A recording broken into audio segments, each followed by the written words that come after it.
Everyone, welcome to the YouTube channel maths by Jitendra Kumar. और यहाँ हम बीएससी फर्स्ट सेमेस्टर के लिए केमिस्ट्री पढ़ रहे हैं, जिसमें आपकी यूनिट नंबर 2 चल रही है, simple bonding theories of molecules, जिसमें आपका टॉपिक चल रहा था मॉलिक्यूलर ऑर्बिटल थ्योरी। उसमें हमने मॉलिक्यूलर ऑर्बिटल थ्योरी क्या होती है देख लिया था, लेकिन अब हम देखेंगे application of molecular orbital theory, यानी कि जो मॉलिक्यूलर ऑर्बिटल थ्योरी हमने पढ़ी है उसका यूज कहाँ पे होता है। ठीक है, तो नंबर 1 एप्लीकेशन है मैग्नेटिक बिहेवियर, यानी कि मैग्नेटिक बिहेवियर पता करने के लिए कोई आपका मॉलिक्यूल दिया गया है, ठीक है, वो पैरामैग्नेटिक है, डायामैग्नेटिक है, उसका पता कैसे लगाते हैं हम मॉलिक्यूलर ऑर्बिटल थ्योरी की हेल्प से। ठीक है, तो मैग्नेटिक बिहेवियर की फर्स्ट है आपका point magnetic behaviour. Magnetic behaviour of molecule depends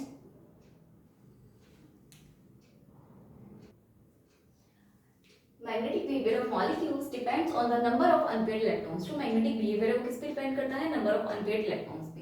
ठीक है, जब हम किसी भी मॉलिक्यूल का कॉन्फ़िगरेशन करोगे, और किसकी हेल्प से करोगे, मॉलिक्यूलर ऑर्बिटल कॉन्फ़िगरेशन जो हमने लिखा था कल, उससे करोगे।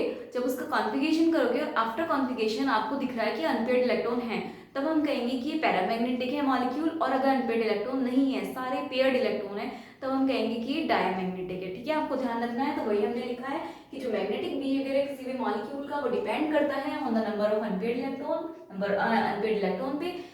और सबशेल किस में होना चाहिए, शैलो सबशेल में जितने भी नंबर ऑफ अनपेयर्ड इलेक्ट्रॉन है उस पर डिपेंड करता है आपका मैग्नेटिक बिहेवियर। अगर कोई मॉलिक्यूल है उसके पास अनपेयर्ड इलेक्ट्रॉन्स हैं, then it will be paramagnetic, अगर अनपेयर्ड इलेक्ट्रॉन है। और अगर कोई मॉलिक्यूल है जिसके पास सारे पेयर्ड इलेक्ट्रॉन है, तो क्या होगा, ये डायामैग्नेटिक होगा। ये तो आपको पता ही है, ऐसे हम एटम्स के लिए करते हैं। ठीक है, कोई भी एटम है उसका एटॉमिक कॉन्फ़िगरेशन कर देंगे, और अगर एटॉमिक कॉन्फ़िगरेशन के बाद आपका अनपेयर्ड इलेक्ट्रॉन बचते हैं, देन पैरामैग्नेटिक, और सारे पेयर्ड इलेक्ट्रॉन्स होते हैं तो हम कहते हैं उसको डायमैग्नेटिक। सिमिलरली ये आपका मॉलिक्यूल के केस में है।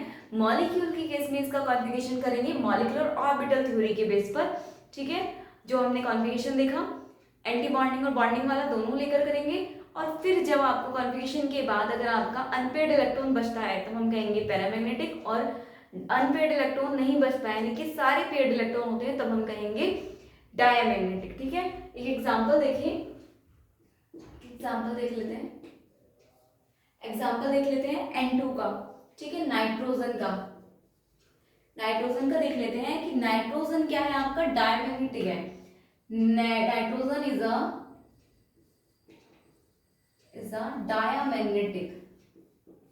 डायमैग्नेटिक वाई,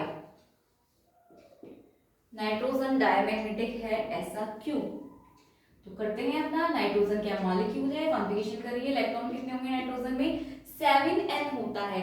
ठीक है, लेकिन यहाँ पर मॉलिक्यूल है, 2 मॉलिक्यूल है इनके, तो कितने हो जाएंगे, 14 इलेक्ट्रॉन। ठीक है, 14 इलेक्ट्रॉन। चलो कॉन्फ़िगरेशन करिए।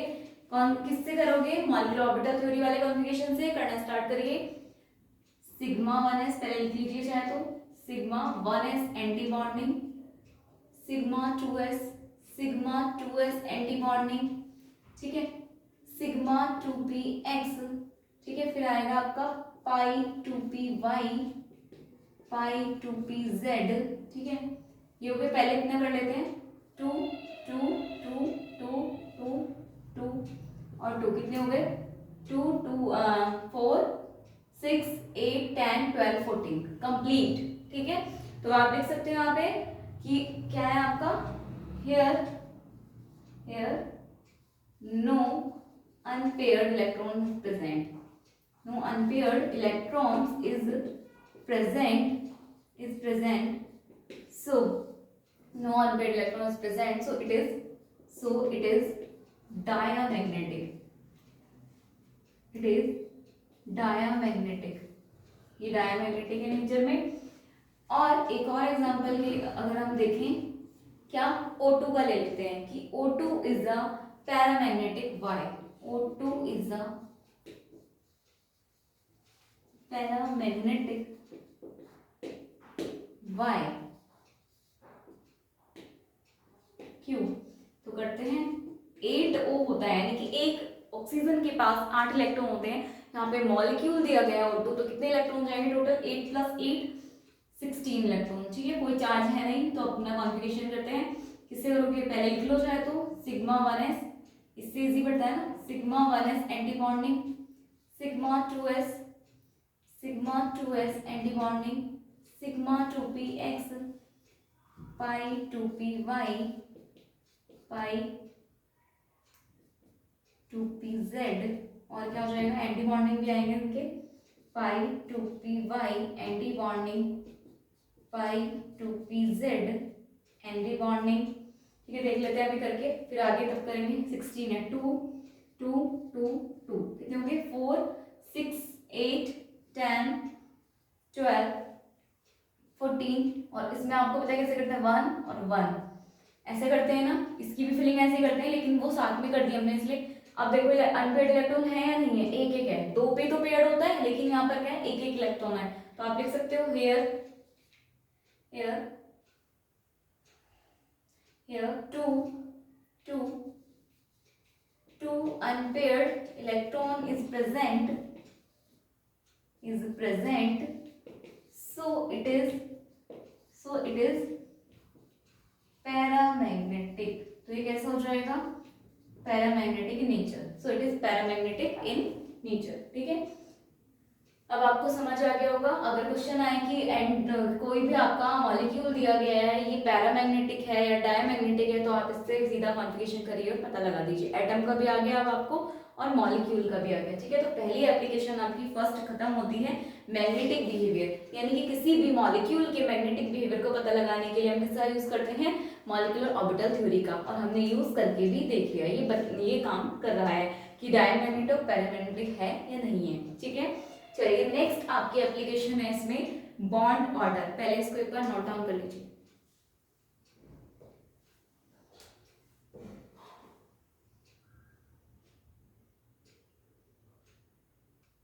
चलिए आगे देखते हैं, सेकंड एप्लीकेशन है इसकी बॉन्ड ऑर्डर। फर्स्ट थी आपकी क्या, मैग्नेटिक बिहेवियर, अब है आपकी बॉन्ड ऑर्डर। बॉन्ड ऑर्डर क्या होता है, it's a number of bond present in any atom. ठीक है, कोई एटम है, उनके बीच में कितने बॉन्ड, नंबर ऑफ बॉन्ड्स है, इसी को हम बोलते हैं बॉन्ड ऑर्डर। ठीक है, नंबर ऑफ बॉन्ड्स, तो वही है इट कैन बी डिफाइन, यानी कि bond order can be define as the maximum number of bond exist between two atom, यानी कि दो एटम के बीच मैक्सिमम नंबर ऑफ बॉन्ड्स को हम क्या बोलते हैं, बॉन्ड ऑर्डर। ठीक है, तो if bond order of a molecule is fractional, जब बॉन्ड ऑर्डर क्या हो, फ्रैक्शनल आ जाए, बॉन्ड ऑर्डर फ्रैक्शनल आ जाए, इसका मतलब ये है कि मॉलिक्यूल एग्जिस्ट कर रहा है रेजोनेटिक फॉर्म में। ठीक है, आप इससे ये भी पता लगा सकते हो कि किसी कौन सा मॉलिक्यूल रेजोनेटिक फॉर्म में प्रेजेंट है या कौन सा मॉलिक्यूल नहीं। ठीक है, कैसे आप क्या करोगे, सिंपल कोई भी मॉलिक्यूल है उसका क्या निकालो, बॉन्ड ऑर्डर निकालो। बॉन्ड ऑर्डर अगर फ्रैक्शनल फॉर्म में आता है तो आप कह सकते हो कि रेजोनेटिंग फॉर्म में प्रेजेंट है, एग्जिस्ट करेगा। ठीक है, और बॉन्ड ऑर्डर कैलकुलेट कैसे करोगे, तो बॉन्ड ऑर्डर कैलकुलेट करने का एक फॉर्मूला है, बॉन्ड ऑर्डर बराबर होता है Nb माइनस Na/2। अब ये Nb और Na क्या है, तो वेयर Nb क्या है आपका, नंबर ऑफ बॉन्डिंग इलेक्ट्रॉन्स।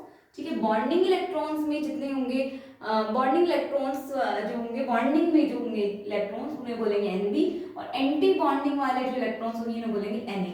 ठीक है, अभी मैं इसको निकाल के दिखा देती हूँ। हम देखते हैं N2 मॉलिक्यूल ले लेते हैं अपना कॉमन सा ही, N2 मॉलिक्यूल ले लेते हैं। ठीक है, आपको पता है इलेक्ट्रॉन कितने होंगे, अब आपको पता है 14 इलेक्ट्रॉन होंगे। कॉन्फ़िगरेशन कैसे होगा, करिए, sigma 1s anti bonding, sigma 2s anti bonding. ठीक है, सिग्मा 2px, और ये जाएगा आपका पाई 2py पाई 2pz। ठीक है, पहले इतने का फिलिंग कर लेते हैं। 14 है, 2 2 2 2 2 4 6 8 10 12 14 कंप्लीट। ठीक है, कंप्लीट आया था, तभी तो आपका यहाँ तक तो आपको पता है पैरामैग्नेटिक डायमैग्नेटिक हो गया था ये। अब बॉन्ड ऑर्डर निकालना है, तो बॉन्ड ऑर्डर कैसे निकालेंगे, शॉर्ट में इसको बीओ भी बोलते हैं, बीओ।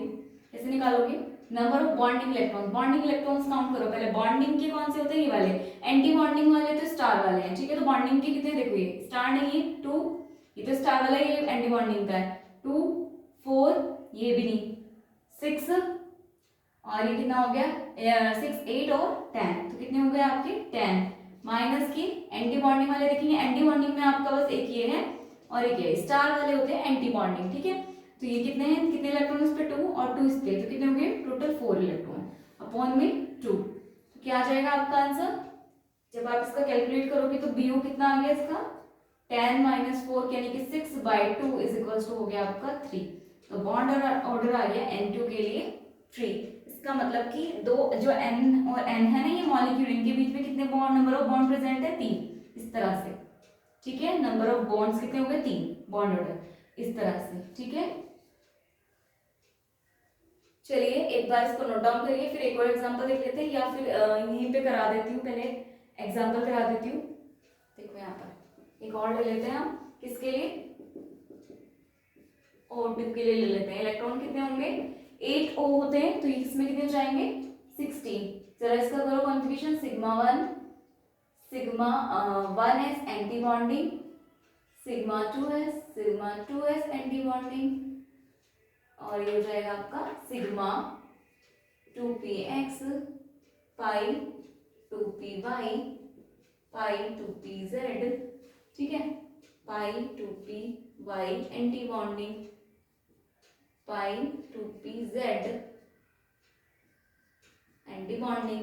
ठीक है, कॉन्फ़िगरेशन करेंगे 16 है, 2 4 6 8 10 12 14, और इसमें आपको पता है एक एक। ठीक है, तभी तो पैरामैग्नेटिक हुआ था क्योंकि अनपेयर्ड इलेक्ट्रॉन थे।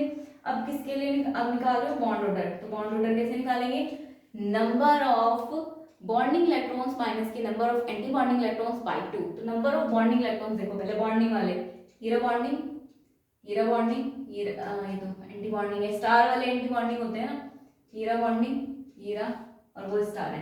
तो कैसे जाएगा 2 4 6 8 और 10 ही हो गए, माइनस एंटी बॉन्डिंग वाले कौन से हैं, एक हीरा और हीरे 2। ठीक है, तो 2 4 5 6 हो गया आपके एंटी बॉन्डिंग वाले बाई 2। तो बीओ कितना आ गया इसका, ये कितना आ गया 4 बाई 2 यानी कि 2। तो बॉन्ड ऑर्डर आ गया इसका 2। इसका मतलब क्या है कि ऑक्सीजन जो आपके दो मॉलिक्यूल के बीच में नंबर ऑफ बॉन्ड कितने हो गए 2, इस तरह से।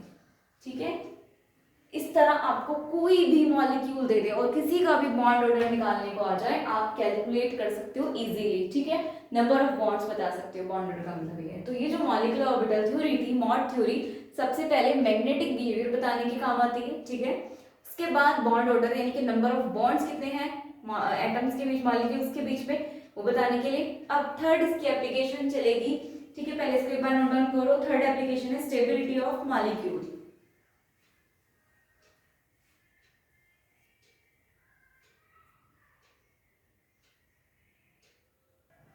चलिए थर्ड एप्लीकेशन देखते हैं, स्टेबिलिटी ऑफ मॉलिक्यूल, यानी कि मॉलिक्यूल की स्टेबिलिटी चेक करने के लिए कि कौन सा मॉलिक्यूल स्टेबल है, कौन सा मॉलिक्यूल नहीं।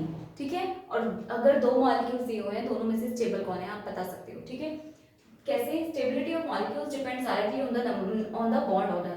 अब ये क्या है, जो थर्ड एप्लीकेशन है वो 2 से ही लिंक है। बॉन्ड ऑर्डर अगर आपको निकालना आ गया तो आप स्टेबिलिटी भी बता सकते हो। ठीक है, क्यों, क्योंकि स्टेबिलिटी ऑफ मॉलिक्यूल्स डिपेंड करती है directly on the bond order. Bond order पे, मॉलिक्यूल के बॉन्ड ऑर्डर पर ही डिपेंड करती है मॉलिक्यूल की स्टेबिलिटी। ठीक है, तो as the bond order increases, जैसे जैसे बॉन्ड ऑर्डर इंक्रीज होता है वैसे वैसे ही क्या होता है, number of bonds between atoms will increases. आपको पता है बॉन्ड ऑर्डर क्या है, number of bonds between atoms.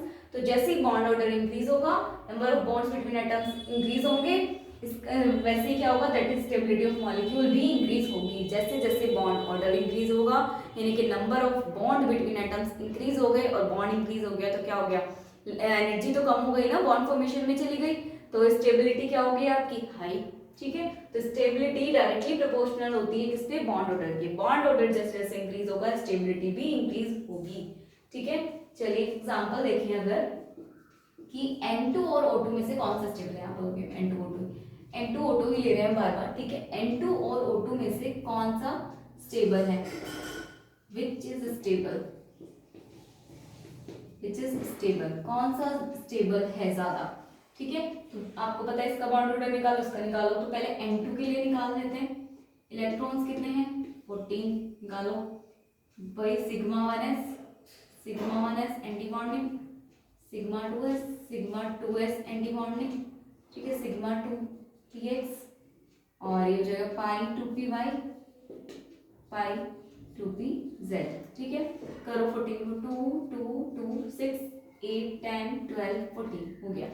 ठीक है, बॉन्ड ऑर्डर कैसे आ जाएगा आपका, एंटी बॉन्डिंग यानी कि Na सॉरी एन बी आता है ना, बॉन्डिंग वाले पहले आते हैं, बॉन्डिंग वाले और माइनस के एंटी बॉन्डिंग बाई 2, तो कितने हो जाएंगे इसमें आपको पता है, इसमें आपके आए थे 10 माइनस के, ये तो कितने हुए थे 10, देखो 2 2 4 4 6 और 6 8 10, और ये कितने हो गए बॉन्डिंग वाले, सॉरी एंटी बॉन्डिंग वाले 2 और 2 4 4 बाई 2, तो इसका आया था आपका 6 बाई 2, यानी कि आया था आपका 3 बॉन्डेड, आपने निकाला भी था जस्ट, ठीक है। N2 के लिए आपका आया था 3, और O2 के केस में क्या आ जाएगा, इन केस ऑफ O2 अगर करें तो आपको पता है इलेक्ट्रॉन्स कितने होते हैं, 16 होते हैं। आप करिए 1s sigma 1s anti bonding, sigma 2s anti bonding, sigma 2px और पाई 2py पाई 2pz पाई 2py पाई 2pz एंटी बॉन्डिंग, ठीक है। करिए 2 4 6 12 नहीं 2 4 6 8 10 12 14 15 और 16, ठीक है। तो अब देखो इसमें अगर बॉन्ड ऑर्डर निकालेंगे तो क्या हो जाएगा, N B minus N A by 2, इसके अकॉर्डिंग निकालें तो 10 तो आपके यहाँ है कौन से बॉन्डिंग वाले, देखो 2 4 6 8 10, ठीक है। एंटी बॉन्डिंग के 2 4 4 5 6 6, कितना आ गया 4 बाई 2 यानी कि 2, ये आया था। तो जरा बॉन्ड ऑर्डर देखो किसका ज्यादा है, N2 का ज्यादा है, बॉन्ड ऑर्डर किसका ज्यादा है, N2 का, यहाँ पे लिख देती हूँ नीचे लिखेगा नहीं, यहाँ देखो N2 का बॉन्ड ऑर्डर ज्यादा है, यानी कि 3 ज्यादा हो गया ना 2 से, सो क्या हो गया N2 ज्यादा स्टेबल है, क्या किससे, O2 से, N2 ज्यादा स्टेबल है, स्टेबिलिटी, अगर हम स्टेबिलिटी देखें तो क्या हो जाएगा, आप लिख सकते हो hence N2 is more stable than O2, O2 के रिस्पेक्ट में N2 ज्यादा स्टेबल है, ठीक है, N2 ज्यादा स्टेबल है। चलिए एक बार इसको नोट डाउन कर लीजिए, फिर इसके नीचे इसी में अभी थर्ड एप्लीकेशन में आगे लिखना है थोड़ा सा।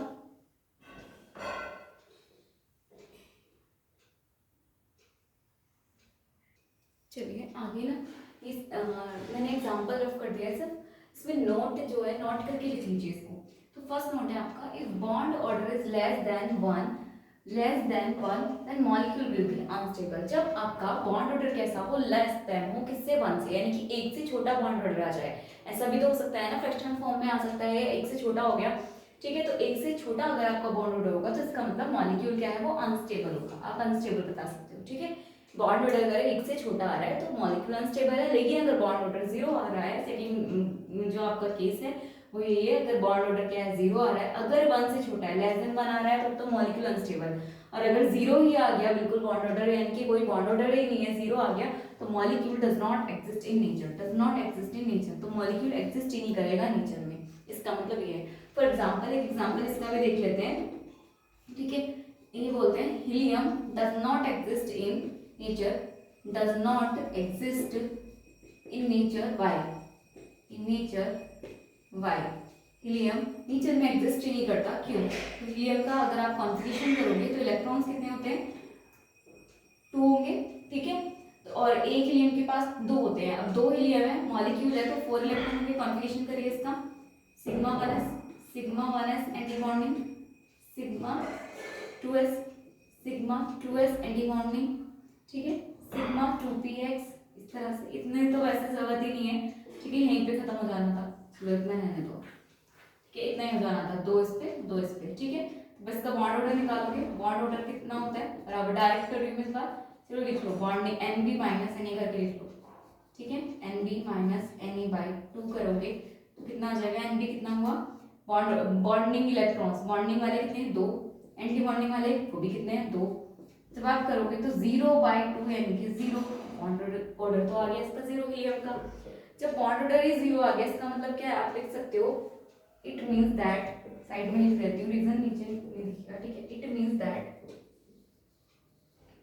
That helium does not exist in nature in atomic form, ये भी ध्यान रखना है, एटॉमिक फॉर्म में एग्जिस्ट नहीं करेगा, it means that helium does not exist in nature in atomic form, so it exist, आप लिखना बट, सो ये लिखो, सो इसीलिए it exist in molecular form, molecular form में एग्जिस्ट करता है ना H2 की फॉर्म में, खाली He2 की फॉर्म में, ये तो नहीं देखा आपने हीलियम He, खाली He2 होता है, ठीक है। It means that helium does not exist in nature, atomic form में एग्जिस्ट नहीं करेगा, so it is existing molecular form, इसलिए मॉलिक्यूलर फॉर्म में एग्जिस्ट करेगा क्योंकि एटॉमिक फॉर्म में एग्जिस्ट नहीं करता, ठीक है। चलिए इसको एक बार नोट डाउन करिए, फिर चलते हैं अपनी फोर्थ अपनी एप्लीकेशन की तरफ। फोर्थ एप्लीकेशन है आपकी बॉन्ड लेंथ, ठीक है। बॉन्ड लेंथ देखो, हम मॉलिक्यूलर ऑर्बिटल थ्योरी में काफी कुछ सीख रहे हैं, ये थ्योरी बहुत इंपॉर्टेंट है। इसमें हमने देखो सबसे पहले मैग्नेटिक बिहेवियर निकालना सीख लिया, मैग्नेटिक बिहेवियर निकालना सीख लिया, ठीक है, फर्स्ट। और सेकंड क्या सीखा हमने इसमें, सेकंड सीख लिया इसमें हमने बॉन्ड ऑर्डर निकालना, ठीक है, ये मेन चीज है, मैग्नेटिक बिहेवियर और बॉन्ड ऑर्डर बताना चाहिए। थर्ड हमने स्टेबिलिटी भी निकालनी सीख ली, स्टेबिलिटी। अब हम फोर्थ देखने जा रहे हैं बॉन्ड लेंथ, बॉन्ड लेंथ, ठीक है। तो बहुत इंपॉर्टेंट हम जो फीचर्स देख रहे हैं, ठीक है। तो आपका फोर्थ एप्लीकेशन है बॉन्ड लेंथ, इसको एक बार नोट डाउन करो पहले।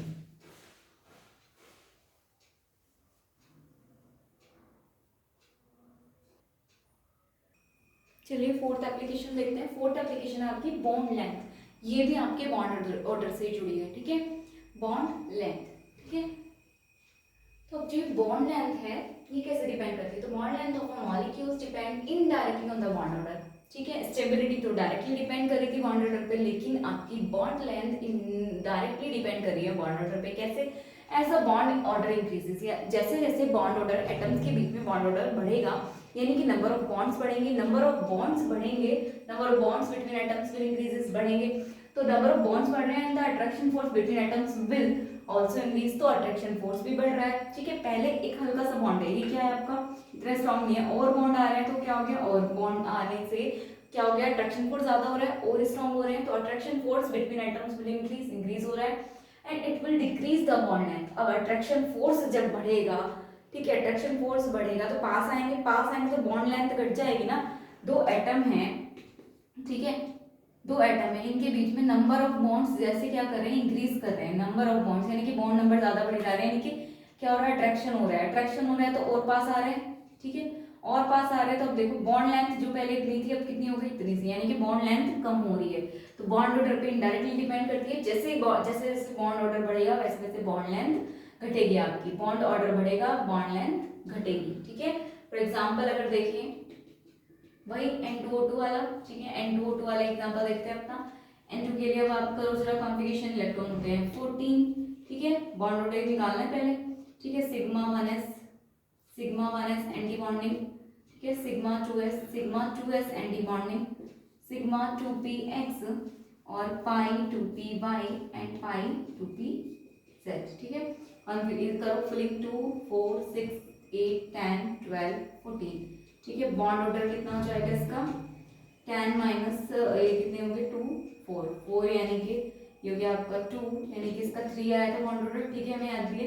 O2 का अगर निकालें, इलेक्ट्रॉन कितने थे 16, तो अब चाहे तो कॉन्फ़िगरेशन करो, याद नहीं है O2 का 2 ही आने वाला है, रिव्यू कर लीजिए, जितना आप करोगे इसकी प्रैक्टिस ही होगी, ठीक है, इस कॉन्फ़िगरेशन की, कि ये भूल जाते हैं 1s 2s 2p वाला, ये तो याद ही रहता है, 2s sigma 2s anti bonding, sigma 2px पाई 2py पाई 2pz पाई 2py एंटी बॉन्डिंग पाई 2pz एंटी बॉन्डिंग, ठीक है।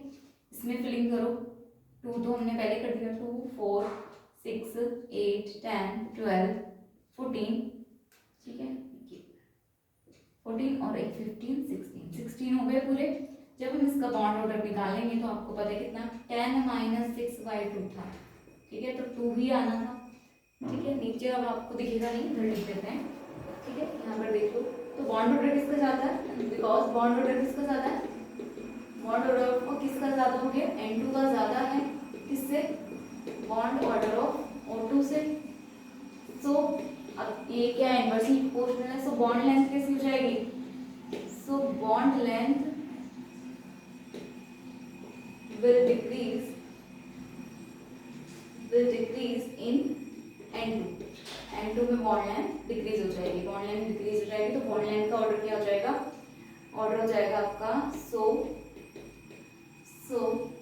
ऑर्डर ऑफ बॉन्ड लेंथ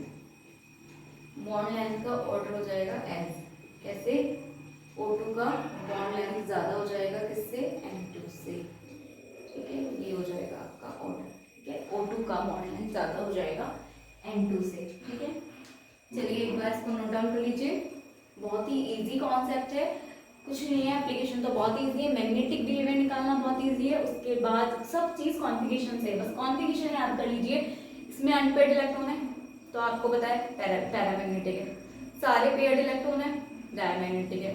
फिर बॉन्ड ऑर्डर निकालना आ गया आपको, एंटी बॉन्डिंग माइनस के एंटी बॉन्डिंग इलेक्ट्रॉन्स बाय 2, ठीक है, तो वो भी कॉन्फ़िगरेशन से जुड़ा है, कॉन्फ़िगरेशन करना आ गया तो आप bonding electrons anti bonding electrons निकाल सकते हो, अपना फॉर्मूला लगा सकते हो, बॉन्ड ऑर्डर आ गया। जब बॉन्ड ऑर्डर आ गया तो बाकी दो तो हो जानी है आगे की एप्लीकेशन, स्टेबिलिटी भी बता सकते हो आप मॉलिक्यूल की, ठीक है, बॉन्ड ऑर्डर जैसे जैसे बढ़ेगा स्टेबिलिटी बढ़ेगी, ठीक है, डायरेक्टली डिपेंड करता है। अब बॉन्ड लेंथ का अगर देखना है वो इनवर्सली डिपेंड करता है, बॉन्ड ऑर्डर बढ़ेगा बॉन्ड लेंथ घटेगी, ठीक है, तो 4 एप्लीकेशन हो गई, बहुत ही इजी, ठीक है। अब कौन सी है, फिफ्थ आपकी, पहले एक बार इसको नोट डाउन करो, फिर फिफ्थ एप्लीकेशन की तरफ चलते हैं।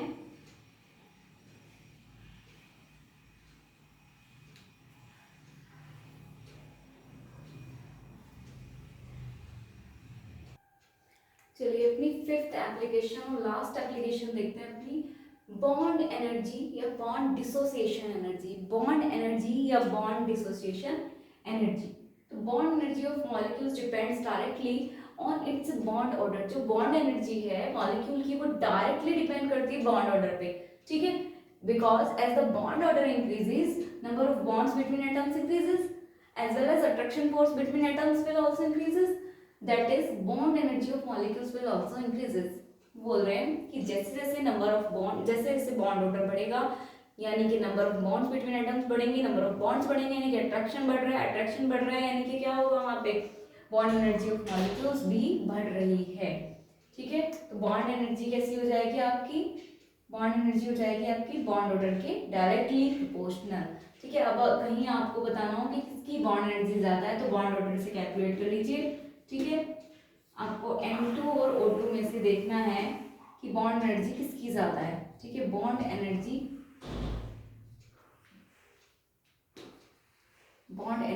किसकी ज्यादा है, ठीक है, क्या होगी, तो आप निकाल सकते हो, N2 के लिए निकालो, अब डायरेक्ट ही करेंगे, N2 के लिए बॉन्ड ऑर्डर कितना आया था, अब कितनी बार निकाल चुके हैं, 3, और O2 के लिए आया था आपका 2, किसका बॉन्ड ऑर्डर ज्यादा है, N2 का ज्यादा है, किससे, ऑफ O2 से, सो बॉन्ड एनर्जी किसकी ज्यादा हो गई, सो बॉन्ड एनर्जी ऑफ किसकी ज्यादा होगी, डायरेक्टली डिपेंड करता है बॉन्ड ऑर्डर पे, इसका ज्यादा है तो N2 की ज्यादा होगी बॉन्ड एनर्जी, और ऑफ N2 ज्यादा हो गई किससे, बॉन्ड एनर्जी ऑफ O2 से, बॉन्ड एनर्जी ऑफ O2, ठीक है, इस चीज को नोट डाउन कर लीजिए।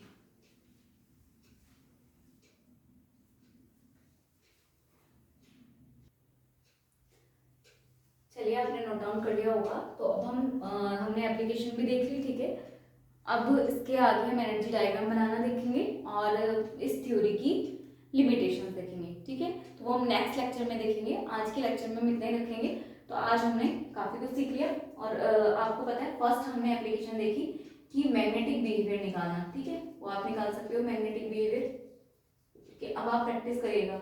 सेकेंड आप बॉन्ड ऑर्डर, बस इतना ही काफ़ी होगा, बस 2 एप्लीकेशन बेसिकली आपको याद रखनी है, बॉन्ड ऑर्डर से रिलेट करके पढ़ना है आपको स्टेबिलिटी को, ठीक है, थर्ड एप्लीकेशन जो थी इसी से रिलेट करके पढ़ना है बॉन्ड लेंथ को, और इसी से रिलेट करके पढ़ना है बॉन्ड लेंथ को, और इसी से बॉन्ड एनर्जी को, ठीक है। आपको पता है स्टेबिलिटी में क्या होता है, बॉन्ड ऑर्डर क्या होता है, डायरेक्टली डिपेंड करता है स्टेबिलिटी पे, ठीक है, इसमें क्या होगा, बॉन्ड ऑर्डर इनवर्सली डिपेंड करता है बॉन्ड लेंथ पे, ठीक है, इसमें क्या होगा, बॉन्ड ऑर्डर डायरेक्टली